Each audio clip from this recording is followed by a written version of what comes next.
Today I'm going to be discussing an issue that I ran into with my sprockets on the Wally build. When I started assembling the track drive, I didn't even really think about this being an issue, but the sprockets need to be indexed. And what I mean by that is that when you have both of the sprockets mounted to your rear axle, the lower axle, the rear part of the lower axle, you need to make sure that these sprockets are actually running in line with each other, because with the shaft adapters have a grub screw on each side that go on to the flat spots of the axle. So basically, the two axle shafts, the axle shaft adapters, because of the grub screw, they are going to line up with each other in an orientation that is basically synchronized with the two axle shaft adapters. However, that doesn't necessarily mean that when you have the two axle shafts lined up, it doesn't necessarily mean that your sprockets are going to line up. And that became an issue when I put the track on, because my sprockets were slightly out of rotation with each other. And I'll take these off. Let me take these shaft adapters off, and I'll be able to put the sprockets next to each other, and that'll help explain the issue that I had. So this is my outside wheel. This is part of the inside chain drive assembly, and this is the inside drive wheel. This is actually Andy Love's inside drive wheel. And I'll go over why I switched to that as well, because initially I had printed the Yukon drive wheel. So anyway, now that I have these two sprockets where I can put them against each other, what I'm saying is that if these two sprockets are out of sync with each other, or if they're not indexed with each other, you can run into an issue where the sprockets are going to be just ever so slightly, and I'm exaggerating it here, but you can run into an issue where your sprockets become out of sync with each other, and that is going to cause the track to not run straight. So if your sprockets are out of sync with each other, this is exaggerated, but if this is one of the track pins. So imagine this is a track. You want the track to be running at a 90-degree angle to the inside surface.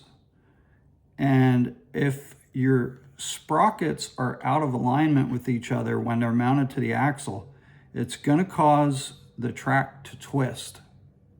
And it's not going to ride like this, it's going to ride like this. And that's going to be a problem. So, like I said, I didn't even realize it when I was initially putting the large wheels onto the axle shaft, until I got them on the axle shaft and then put a piece of track across it and noticed that my track was crooked. My track was off just a little bit. So a friend of mine that is also going through this journey of building a 1-to-1 scale Wally, I was talking to a friend of mine about the issue, and I said, yeah, there needs to be some way to index these two sprockets so that when you put the metal shaft adapters on and you have the metal shaft adapters lined up on the axle, because of the location of the grub screws, because of the way these are designed, these metal axle shaft adapters, they have to line up with each other. They don't have to. You could actually put the flat spots on the axle at different positions, but that would not necessarily be the smartest approach. It would be better to make sure that these are running in sync with each other, or indexed with each other, and then making sure that the sprockets are indexed with each other as well. So a friend of mine that's also building a Wally at the same time, I was talking to him about the issue, and I said, yeah, there needs to be some kind of way to index the sprockets so that we can tell like where where on the sprocket is like a position that you can orient the sprockets so that they'll run together. There has to be some place. And he had basically showed me a very simple method of doing it, and I didn't even think of it at the time. But basically he took a straight edge and he started drawing lines. Let me see if I can hold this up so I can explain it better. He took a straight edge and he put the straight edge in the middle of the inserts and drew a line up the sprocket so that he could see if he uses those two inserts that are opposite from each other as a reference point, where would that line end up on the sprocket? And he basically found that there is an orientation of the sprocket where two of the heat inserts will actually draw a straight line up to one of the teeth. And it's hard to see at this angle. I'm going to try to angle this down a little bit. But if I do it, I'm basically looking at these two heat inserts. I wish I could kind of do this where it's a little bit more visible. So basically, if I run a line between those two heat inserts, this is really hard to see at this angle. I can't quite get all in picture. Okay. So there we can see that the upper edge of my straight edge is not in line with a tooth. It's in between two teeth. So I'm going to rotate the sprocket 90 degrees basically and line up another set of heat inserts. And here I'm seeing that the bottom, or the 6 o'clock position, the tooth is actually lining up with a line from the two heat inserts that are 180 degrees of each other. So basically my 6 o'clock, down at 6 o'clock, that is a good reference point for indexing the sprocket, because if you were to draw a straight line, this is so hard to do with only two hands. Let me see if I can come around. So here again, if I'm lining up these two heat inserts and drawing a straight line across the sprocket, I can see that this tooth right here is perfectly in line with the line that extends from these two heat inserts. So now that I know that that line, or that tooth right here, is the one that's in line with these two heat inserts, I'm going to go ahead and mark that as my indexing point. I'm just going to use a center punch, and it's just going to create a dimple. It's creating a dimple right here. Not sure if you can see that, but there's a dimple in the sprocket. And I know that on a clock face, I'm going to use that as my 12 o'clock position, and it's going to give me a tooth that is perfectly in line with two of the heat inserts. So now I have a reference point, or I have a point to index. And the next thing you'll see is that the shaft adapter, the grub screw, is in between two of the mounting screws. So if I have the grub screw at a 12 o'clock position where it's facing up, and the other one is at the 6 o'clock, then the mounting screws are basically on a horizontal line at a 90-degree angle from the center line between the two grub screws. Now that's important, and I'll tell you why in a minute. So in order for me to mount this shaft adapter onto the sprocket, I can't mount it like this to use the grub screw as a 12 o'clock position, and that will not line up with my 12 o'clock position that I created on the sprocket, because the sprocket, the holes are oriented like this, where two of the holes are my reference point to the tooth that I'm using as an index. So I just have to rotate, this so that I can put screws in it. So that's all good. And I'm gonna do that. And this is the outside wheel. So on my outside wheel, I'm going to rotate the shaft adapter so that the grub screw is going to be rotated counterclockwise, or I'm sorry, clockwise from the two heat inserts that I use to reference my indexing point. So it's going to be at about the 2 o'clock position. And then I'll go ahead and line these up, line the screw holes up. So let me rotate this around. And again, here is my index point that I created using a straight line from the two heat inserts. And because of the location of the mounting holes on the shaft adapter, I had to rotate the shaft adapter. I rotated it clockwise to the point where I could get the screw holes to line up. Now, I need to do the same thing with the other gear, the other sprocket. And I need to basically just run a straight edge using the heat inserts as my reference point. And when I'm running my straight edge,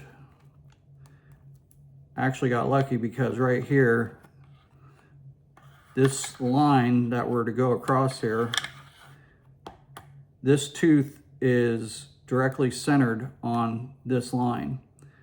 So I know that this is going to be my reference point. If I rotate the wheel and go to the other set of heat inserts and run my straight line, I'm seeing that my straight line is not in the center of the tooth anymore. It's actually in between teeth on both sides. If I rotate it again and I run my straight edge, here again, we're in the center of one of the valleys between the teeth, and we're in the center of one of the teeth on this side. So again, I know that this tooth over here is going to be my index, the tooth that I use for indexing. And again, I'm just going to take a center punch, and I'm just going to put a dimple right here. So now I need to think about the orientation of the shaft adapter on the opposite side of the outside wheel, or this is going to be on the inside wheel. And I'll tell you why this is important. So you have to remember that these wheels are not running, they're not running like this. One of them is rotated 180 degrees opposite of the other side. So you have to keep that in mind when you put your shaft adapter on, because on this outer wheel, I found my index point right here, and then I rotated the shaft adapter clockwise until the first set of screws lined up. Now, when I rotate that to the outside, I have to remember that when I use the same reference point on the inside wheel, here are my two reference points. They're both at the top. I have to remember that I need to make sure that this shaft adapter is rotated not clockwise, but counterclockwise, so that it stays in sync with the other side. And again, that's because the two sprockets are mirrors of each other. They're not running the same direction. So that's the only other caveat to doing this. So with my index point on the inside drive wheel, instead of rotating this metal sprocket or metal shaft adapter clockwise a quarter turn, I actually need to rotate it counterclockwise a quarter turn, so that when I rotate the inside drive wheel, the grub screw is going to be in the same orientation as the outside. So that's something that, like I said, I didn't figure it out until I had the track drive together and ran a track on it. I'm like, huh, why is the track not running straight? Why is the track at a little bit of an angle? And then I realized that the sprockets were out of sync, and I couldn't think of a way to really index the sprockets very well or very easily. I think I was just overthinking it. But like I said, I was talking to a friend of mine who was he's also working on a Wally at the same time. We're kind of going through the build together. And he came up with that idea of just, using the heat inserts as a reference point, running a straight line. And then that's how he found that in a certain rotation, if you run a straight line across the two heat inserts that are 180 degrees from each other, you're going to end up with a tooth that the straight line runs right in the middle of the tooth. And you can use that as an index point. So basically, I had the track drive apart because I ran into an issue with the motors, or with mounting the chain, and I'll go over that now. On my original, just need to make sure that we screw these down properly. And I'll do that off camera. So on my original Yukon drive, my Yukon Track Drive, I was using all the Yukon Drive files with the exception of the drive wheels. I wanted the drive wheels with the TPU tire that I could put on. So I used the original Yukon Track Drive sprocket, but I switched to Andy Love's drive wheel, or to all of Andy Love's wheels, or no, I'm sorry, these are actually Mike Droid's. These are Mike Droid's wheels with the groove with the TPU, because I wanted the TPU to help, TPU rubber, I wanted it to help quiet down the track drive a little bit. So the original Yukon Track Drive sprocket, the Mike Droid wheel with the groove for the TPU. And then the other thing that I noticed on the original Yukon Track Drive is that on the chain drive side, after you put the sprocket on, and these are actually Andy Love's parts, but I'm just going to use them for demonstration. On the Yukon Track Drive, when you put what is actually the outer wheel on from the Yukon Track Drive, you ended up with a flat surface on the inside of the drive wheel. It was larger diameter.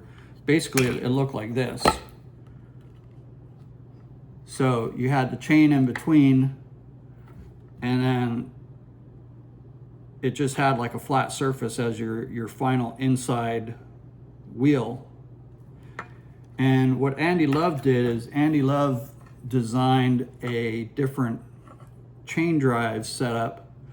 The chain drive, it's not a different chain drive setup, it's just a different appearance. Instead of having the flat surface showing on the inside of your chain drive, he basically made a wheel, like a hubcap looking thing, that at least gives you something that's more consistent with the other side. It's not just a flat disc.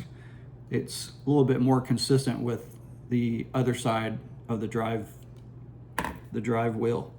So I wanted to go with Andy Love's design on that. I just like the way it looked better.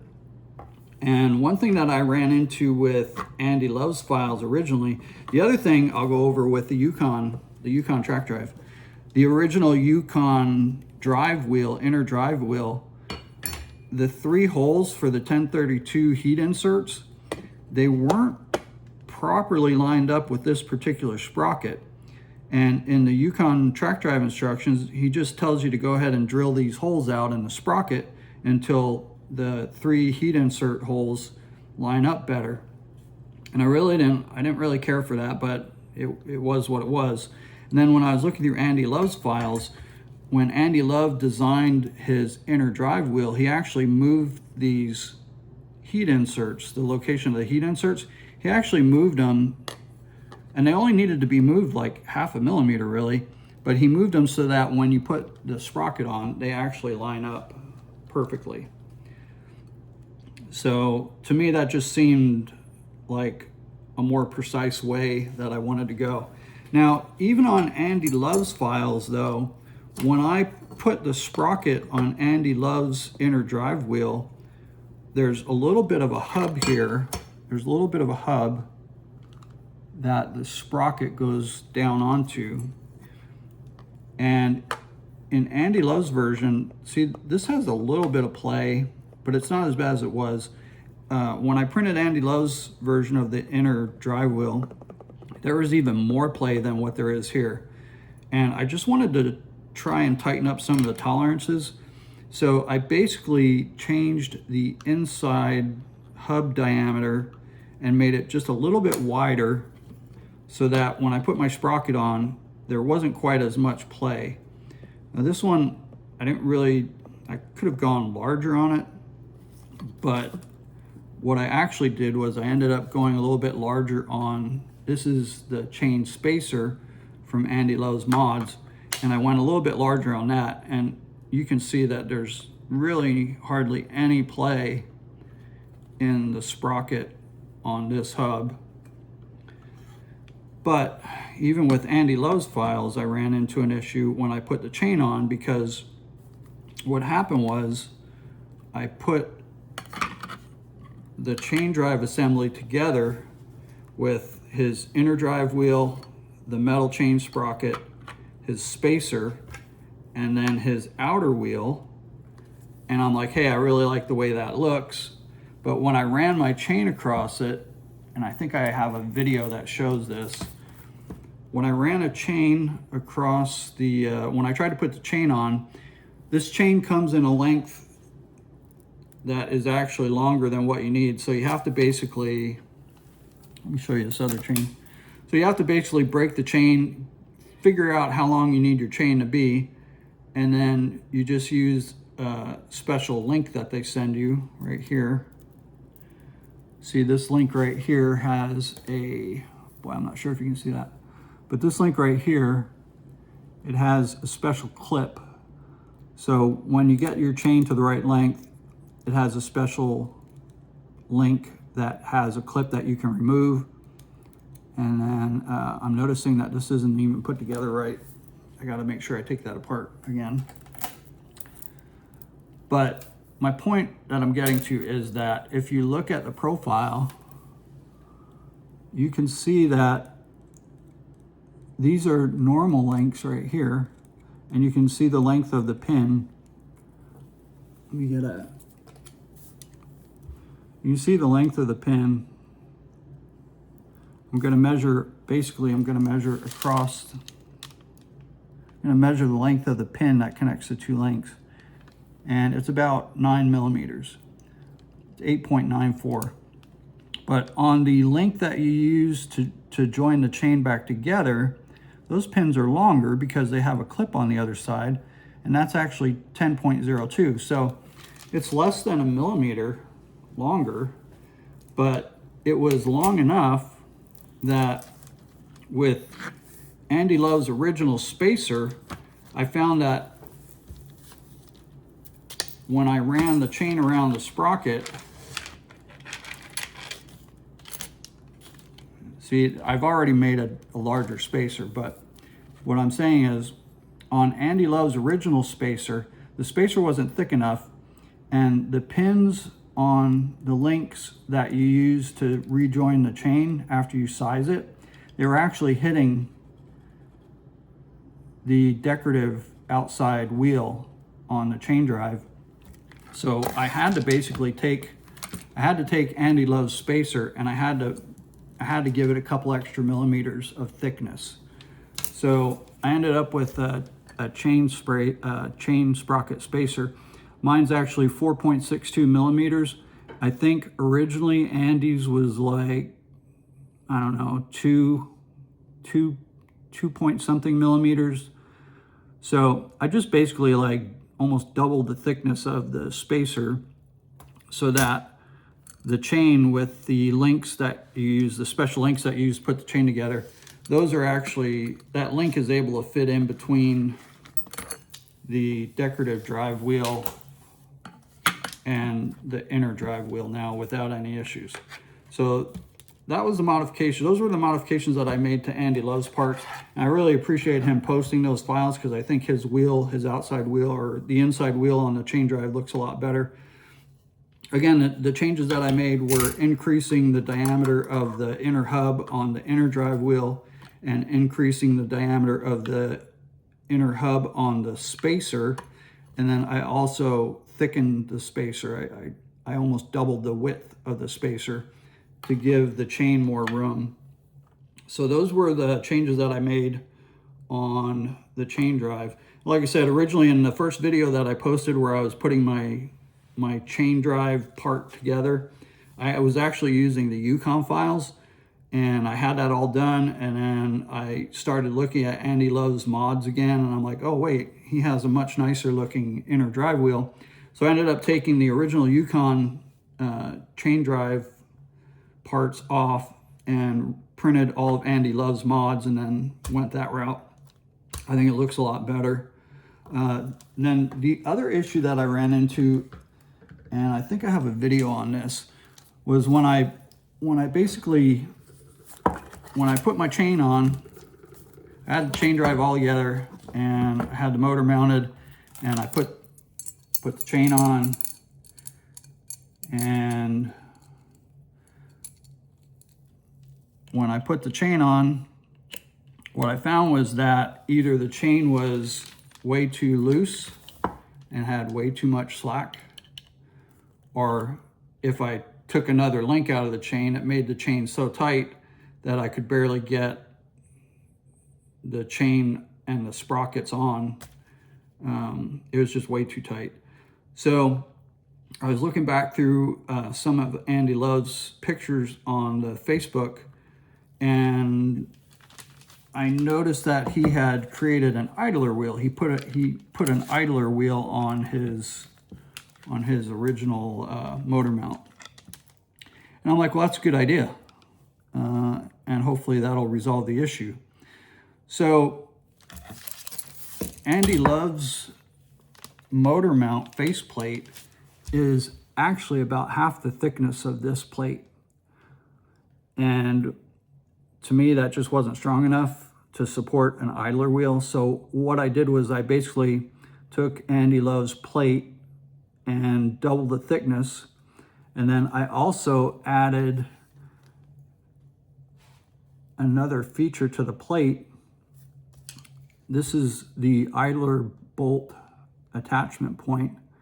And you can see that not only did I double the width of the thickness of the plate itself, but I also made another riser to help support the bolt for the idler wheel. And that just gives it a little bit more material to support that idler wheel. And then I started looking at different size. I first started with just the bearing. I wanted to see if just a bearing would work for the idler wheel. And what I found was that the bearing just wasn't long enough, or the bearing just wasn't wide enough. The diameter of the bearing wasn't wide enough to take up the slack in the chain. So I started designing these covers to go over the bearing and take up more slack from the chain. This was the first one I designed. Then this one is the second one that I designed, which is just a little bit wider than the first one, because I was trying to dial in the slack in the chain. This one wasn't enough. This one actually seemed pretty good. And then I looked at it more, and I ended up coming up with this design here. This is basically this version, but I added a shoulder on each side of the idler wheel. And the hope is that that shoulder will help center the chain as it's going over the idler wheel, and also help keep the idler wheel centered.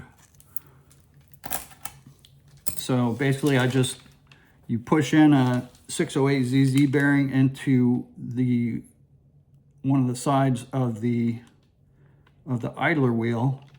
And then when I attach this, I'm going to use an M8 bolt. I'm going to run it through the outside. Actually, I'm going to put a washer on first. And I'm going to run it through the bearing. And I designed the height of this shoulder here to be the exact height that I need, so that when I attach the idler wheel is actually running, the center of the idler wheel is actually centered on the sprocket. And rotate this around, maybe get a better angle of it. But when this is all mounted up, the idler wheel is pretty much centered on the sprocket, and you can adjust this with a washer if you need to. If it's not running the same, I could always adjust it with a washer. If it's not running centered with the sprocket, I could always move it in, or I'm sorry, move it out a little bit with a thin washer or two. But it seems to be running pretty good. And the diameter of the idler wheel, it's leaving about 1 millimeter between the idler wheel and the faceplate. So it's not rubbing there either. So I think this is going to work. The other thing I did was I countersunk the holes in the motor mount plate because I thickened it up. I didn't want like a bolt. I didn't want a bolt that would be sticking above the front of the faceplate. So I basically created countersinks so you could use like a flathead screw instead of a button head or a cap screw. You can use a regular flathead and it'll sink down in there just like you can see on this version here. So these screws are way out of the way. So I haven't actually tried this yet. I basically just mocked it up and ran the chain around by hand to see what it looked like, and it looked like it was working pretty good. So that's the design I'm going to go with. If this is just PETG plastic, this is actually printed out like 100% infill.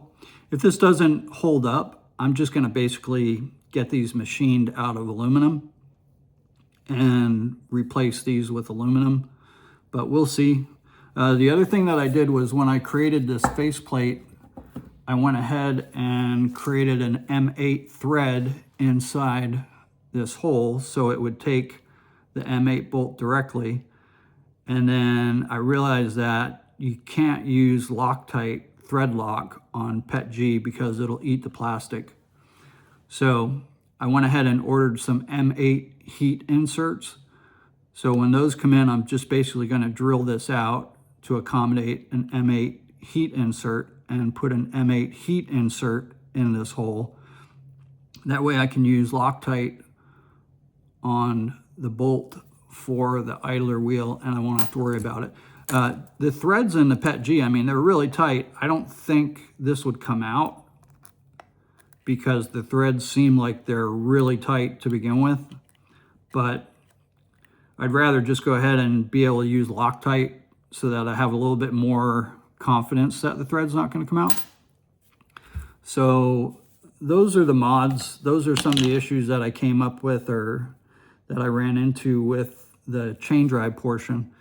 So once I get this all figured out, I'll probably go ahead and shoot another video of assembling the motors or attaching the motors into the motor mounts and running the chain and showing how the idler wheel worked out.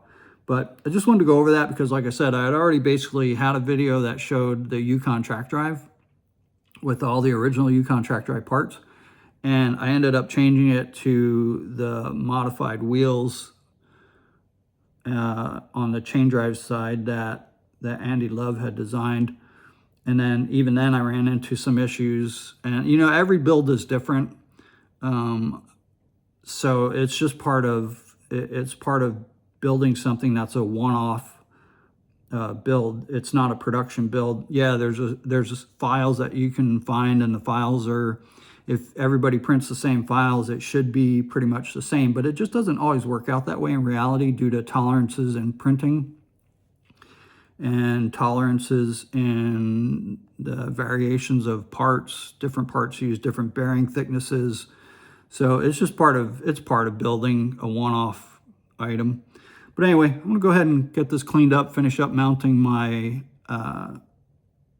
shaft adapters and get this cleaned up. And then the next video, I'll try to pretty much show the assembly of the chain drive.